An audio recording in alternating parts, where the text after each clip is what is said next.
Hello guys, welcome to the channel. Today we're going to be reviewing my knife collection. All the knives will be listed down in the description, some links if I can provide them. So let's get started. First we have the CRKT CEO. This is the Blade HQ exclusive in green micarta and copper. I got this one a couple years ago. It's got D2 steel, this black smoke wash finish, and it's a very nice gentleman's carry. I usually carry it for work. Really good action on it. Something that originally I didn't carry a whole bunch, thought I might resell it, but I've really enjoyed it. Next we have the CRKT Pilar. This was a gift from my wife. It's got the copper scales, and it's got a really good patina on this. I also really enjoy this choil right here for my finger. I feel like it gets a good hand feel, full hand on the knife.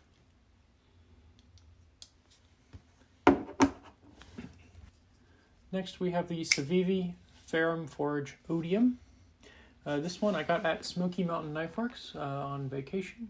You can see similar with the CRKT Pilar. It's got this thumb choil, or this finger choil here, so you can get a really good, really nice grip. It's got the flipper tab on the black blue G10 scales. If you were good at middle finger flicks, you could probably open it, but I'm not. Deep-ish carry pocket clip. I do enjoy, and you might see this with my collection, these smaller size knives. Next, we have the CJRB Feldspar. This is in green micarta with the brass accents on the pivot there. This is a larger knife for sure in D2. But this one also has great action, drop shut, deep carry pocket clip. This is definitely one where if I want a bigger knife in my pocket, this is definitely one I'm going to.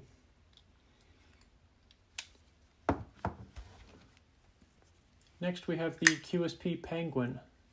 This is in a black finish with the shred carbon fiber handles. It's got deep carry pocket clip, D2. This is another one I got from a gift from my wife, so, you know, probably gets more pocket time than some, just for that reason. This has got the Warncliffe blade shape, really utilitarian. I like the fit and finish on these. Yeah, something I enjoy. Alright, next we have the Victorinox Tinker. This one comes with a full-sized main blade here, along with the slimmer, smaller pen blade. Also comes with, you know, your traditional things like a can opener, bottle opener. On the back here you got a Phillips screwdriver, full-size 3D, which I do enjoy, and all a toothpick and tweezers. I do carry this one for work sometimes. It's more of an office environment, so it's not as threatening as some of these knives. But I end up carrying the next knife a little bit more, and I'll show you why. So this is the Victorinox Cadet, and this is the gold or bronze, I'm not really sure, it's kind of worn, Alux scales. And so this has your main blade, but instead of having the pen blade, you have a nail file, which for whatever reason I end up using more, probably because, you know, I bite my nails like everyone else. And then it also has, you know, your can opener, bottle opener. I do enjoy this one. It's a little bit slimmer in the pocket, and I like the scales a little bit better. I do miss having the Phillips screwdriver, but, you know, you win some, you lose some. Next is a knife I got from my grandpa. This is a old Boker model, and I'm not entirely sure of the model, but it's in the Congress pattern, so it's got 4 blades. You have this nice big Warncliffe blade here, and then you have a sheep's foot blade on the other side, and then spinning it around, trying not to cut myself on camera, you have a pen blade on either side. This one is definitely worn, as you can see. My grandpa carried this for quite some time. and then it's been passed on to me, which I carry it from time to time. All right, next we have a Leatherman Style CS. This is a multi-tool that I use quite often. It's got the nail file here with a flat tip for scraping, screwdriver. It has the tweezer in the scales here, you can see. Always useful. And then it has a pretty unique chisel ground small pen blade here. And it's not the most useful knife blade, but I've got plenty of other options to choose from. And then if you open it up, you have scissors in the middle. And then it also has this carabiner that can double as a bottle opener. The next knife we're going to talk about is it should be a classic almost at this point. This is the Ontario Rat Model 1. This knife is pretty big, and I've had this for quite some time. You can see the wear there a little bit on the tip, but that's just because it's been in my pocket. This big chunk of knife has AUS 8 steel. It's one of the older ones before D2 came out. And this is definitely one of my outdoor knives, where if I'm going to go be working outside, this is the knife I go to. Fits really well in the hand. Pocket clip is not my favorite, but it's not the worst, and it keeps the knife in my pocket, which is definitely one of my criteria. We have a knife I got probably when I was in middle school. I hardly ever carry this knife. This is the SOG Salute. This is a very beefy knife. It's got steel liners, a big nice lock back, so you don't have to worry about the blade ever failing. It's got a nice, pretty large clip point blade. It fits fine in my hand. I don't carry it because it's not the most fidgetable, and that's something I definitely care about. So that probably makes it so I don't carry it as much as possible. And it's pretty heavy. Next, we have a knife I carried a lot through high school. This is the SOG Flash 2. Here you can see it's got the safety to keep it closed, spring-loaded, spring-assisted opening, Tonto blade, which I really enjoy, and I need to get another knife that has a Tonto blade. And then it's got a kind of unique piston lock on it, where you pull this lever back here to close the blade. Snaps into place because it is spring-assisted. Nice deep carry pocket clip, and I carried this knife all through high school because I like to wear basketball shorts, and this knife, being lightweight with these plastic handles, really was nice. This knife, however, got replaced by the knife you're going to see next. This is the Benchmade Bugout in the original blue scales, so you get a little bit of flex, not a big deal. Nice deep carry pocket clip, super lightweight. You've probably seen a million reviews about this knife. I love the axis lock. It is very fidgetable, very fun to play with. This has definitely been replaced. This replaced the SOG Flash because just how lightweight it is, fits well in shorts or something that I want to stay lightweight and active. Next, we have a Kershaw. This one is definitely cheap. It's one I probably stole from one of my brothers at some point. This is the Thistle, and it's kind of a unique blade shape, so it'd be probably good for cooking because you can definitely keep your knuckles out of the way if you're going to do some cutting board work with the amount of belly this has on it. It's got a unique lock, kind of. It's a button lock, but it's also a liner lock. So the button just you can kind of see it there. You press in and it moves the liner lock out of the way. So it's not like the other button locks where you can like open and close it really fast. Not that fidgetable. It does have a pretty nice deep carry pocket clip, but I have not used it that often. Alrighty, clearing off the table, we're going to go on to a couple of Opinel knives. First one we have here is the Opinel number 8. These are super simple knives. They have this barrel lock here, locks the blade in place. You can also lock it closed. So this is the number 8. This is the larger version. And then recently at a flea market, I picked up this, which is the number 6. The logo has been worn off here. This one has the carbon blade, so you do get a little bit of discoloration on the blade, but it's still super thin, super sharp. Very great slicing action. So that was the Opinel number 5. Alright, next up we have a Kershaw. This Kershaw is just an 8CR, so I've been able to kind of sand down some of the rust issues I've had with this knife. That's why you can't see the logo here. But this is the Clash. This has Kershaw's Speed Safe, I believe that's what it's called, the Assist technology. This is one of the only, one of the few combo blades I have with serrations. Another knife I got in middle school, I don't really use it that much, partially because it has the serrations, partially it's a little bit big and bulky. You can just see how big that the pocket clip is there. Not the most useful size. Next up we have a Gerber knife. This is the Gerber Prybrid-Utility. This is a little utility blade. You can extend it there to replace the blades when it's in its closed position. Here you have a seatbelt cutter. On the back you have a bottle opener. They say this is a wire stripper and a small and large flathead screwdriver with a little bit of a pry bar action going there as well.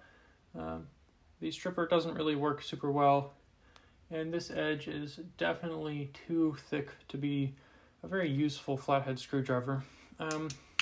Also, in its extended form, this bottom part really gets in the way of your cuts, so not the most useful style utility blade. Next up we have another Gerber knife, and that opening kind of shows you what is wrong with this Gerber knife. This Gerber is the Razorfish. It has a nice Warncliffe chisel ground blade here with a I guess you can call that one serration right there. I'm not really sure what's going on. Aluminum design, deep carry pocket clip that I ground off the logo on because I didn't really like, don't really like having the logo on my pocket clip. I'm not really sure why. The reason I don't really carry this knife is it is a flipper. It just doesn't have the best action. I have tried oiling it, loosening, tightening the pivot, everything. I've just never been able to get the action super good on this knife. That's one reason I don't carry it very often. Next, we have the Gerber Fit. This is a super quirky knife. If this was Doug DeMuro, this would be his favorite knife because of all the quirks and features it has. This has a flashlight on the front here, which this is not very bright. This is powered by a single AAA battery. It has this nail nick to get the knife out, but it's really hard to get to. So what you can do is pull the locking system back, and that's probably the easiest way to open up the knife. The knife is a combo blade. One reason I don't like it, it's also super bulky, so not great. But this is kind of like an access lock, where you pull back and you're able to close it. It also comes with a bit driver with a can opener, which I do like this bit driver. A pair of scissors, which I don't really use. And then it's got a smaller Phillips and flathead screwdriver, as well as a pair of tweezers. This knife is just super bulky. I feel like it's good for backpacking trips or like a toolkit, but there's definitely better multi-tools out there, which we will get to in a bit. Next, we have a very fun knife. This is the Boker Kalashnikov in the Desert Warrior pattern. You got this dagger single edge knife, deep carry pocket clip, aluminum design. Very, very fast, heavy hitting action. Very fun to play with. Don't carry it that much because it is a little bit intimidating if you're out in public and you pull that out. But very, very fun design.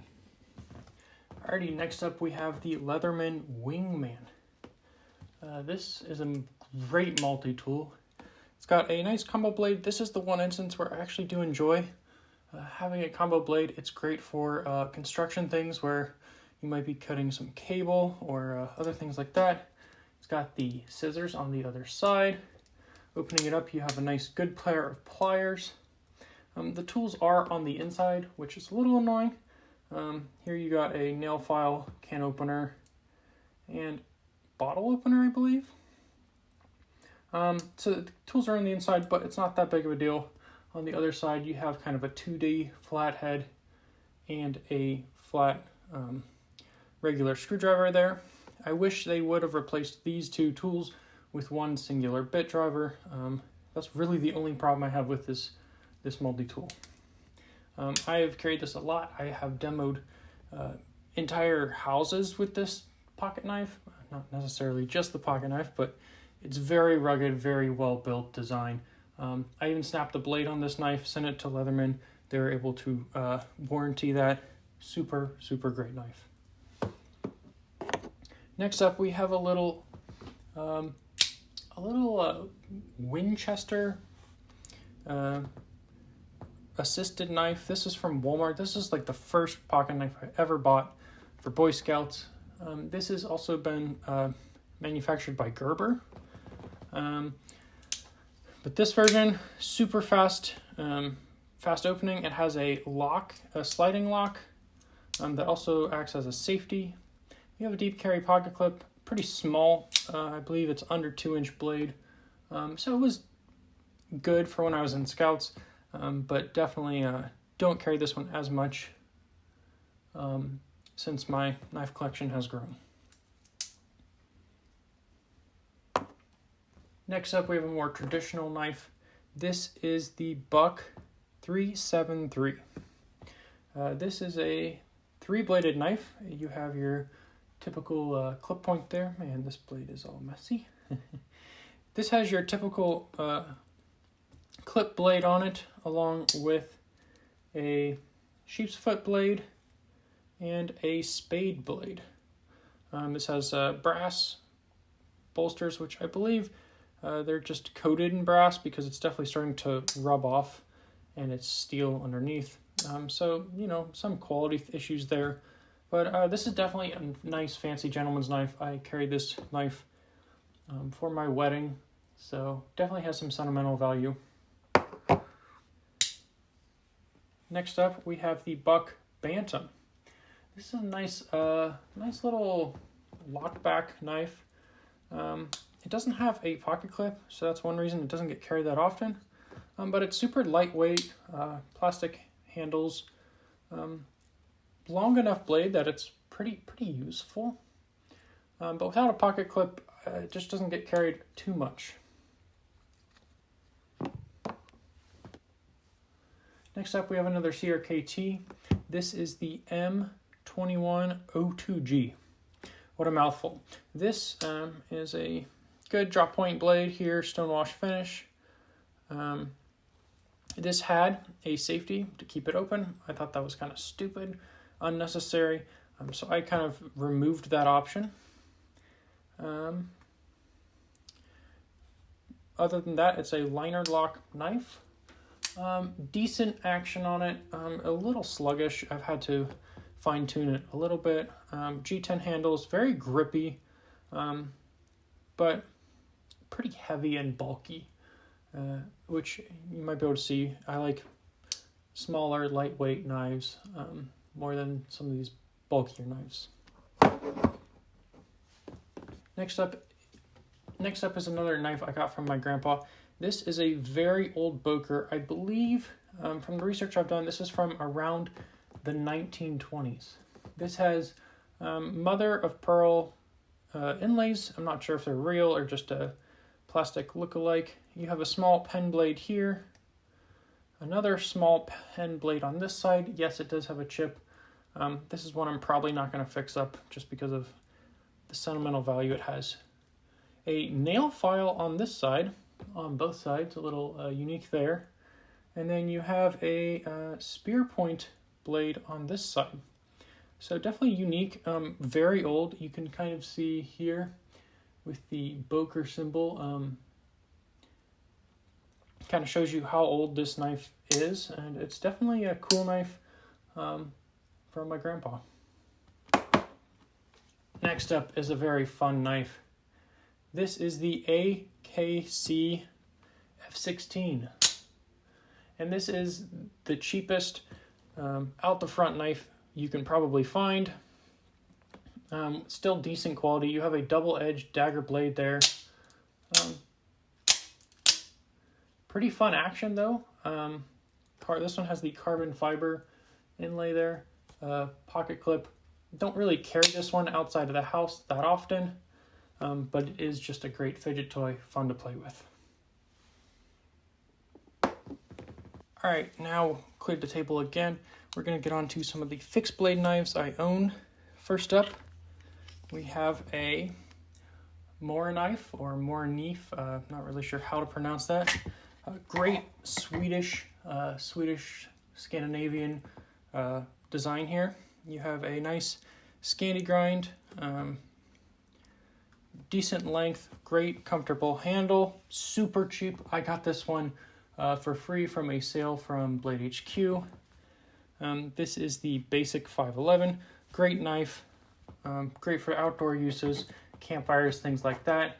The sheath, good retention, good clip here.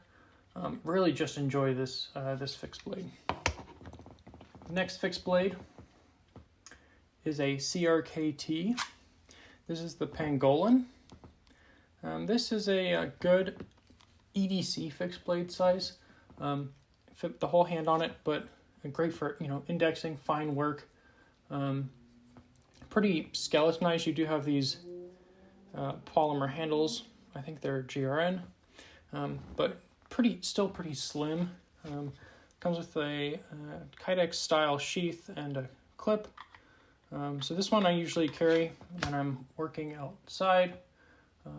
Great for pretty easy use, quick pull open, quick to use. This one I got a couple years ago. It's no longer available, which kind of stinks because I do like this design, and I've definitely thought about getting an Ulti clip or something like that to try to EDC this in the pocket. Next up is a Boots, I'm not really sure how to pronounce that, carving knife. This is a handmade sheath I made. This is just a little carving knife. I don't really carve that often, but it's a good knife. I definitely should try to carve more often. Homemade sheath, pretty simple. Last, probably least, because it's not the highest quality, is this homemade knife. Homemade sheath, I made this when I was in high school. Definitely not the highest quality thing out there. It's pretty rough, but it was a very fun project, and I definitely want to do it again. The knife is from an old saw blade. You can still see some of the surface rust. It doesn't always come off. This is a design I made myself, kind of Scandi inspired. The grind is super rough on it. I did this when I was like 15 years old. Brass pins. I believe this is pear tree wooden scales. You do get a nice color change there. Yeah, it's super rough, and I want to do this again, just a better design. But yeah, that's my entire knife collection. So let me know what knives I should get next. You can probably see that a lot of these knives are budget oriented. Let me know if I should spend what I should spend my money on next. Make sure to like, subscribe, all the things, and thank you for watching.